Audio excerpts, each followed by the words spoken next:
বাহিনীগণের সদাপ্রভু বলছে, আমি তোমাকে আশা সিদ্ধ করিব, তোমার আশা আমি কোনো মতে নষ্ট হতে দেব না।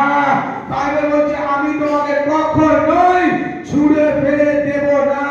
তুমি যদি আজ বিশ্বাস রাখো, প্রভু যিশু আসার দিনে আমাকে নিয়ে যাবে, পরমেশ্বর আত্মা বলছে তোমার এই আশা বৃথা যাবে না। তিনি আসবেন আর তোমাকে উঠাবেন, তোমাকে নিয়ে যাবেন। তুমি যদি ভাবছো আজ আমি খ্রিস্টকে নাসরিকে জেনেছি, আমার ভাত কাপড়ের অভাব হবে না, তার আত্মা বলছে এক মিনিটের জন্য তুমি ক্ষুধার্ত থাকবে না, এক বেলার জন্য তুমি বস্ত্রহীন থাকবে না। আত্মা বলতেছে আমি দৈনন্দিন তোমার কাছে উত্তম উত্তম আহার পাঠাবো।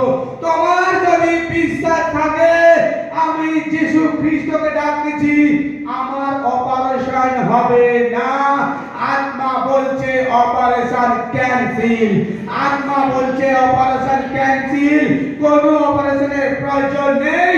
আজ বচন তোর অপারেশন ক্যান্সেল করলো কিছু না জানে।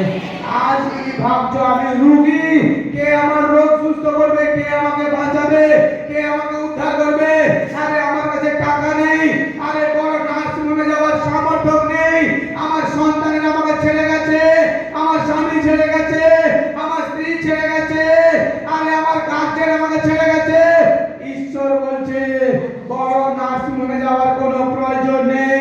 খোলা মাঠে হাঁটু পাতিত হ, হাঁটু উঠাবি, রোগ সুস্থ দেখবি। যিশু এ পরমেশ্বর। তাকে জানতে শিখো, তাকে চিনতে শিখো। আজ তুমি যে ধারণা করবে, পরমেশ্বর ঠিক অন্য ধারণা তোমার কাছে করে বসে আছে। তুমি যেখানে ভাবছো 1 লাখ, পরমেশ্বর তোমার কাছে অযুত অযুত স্বর্গদূতকে পাঠিয়ে দিয়েছেন। তিনি ঈশ্বর।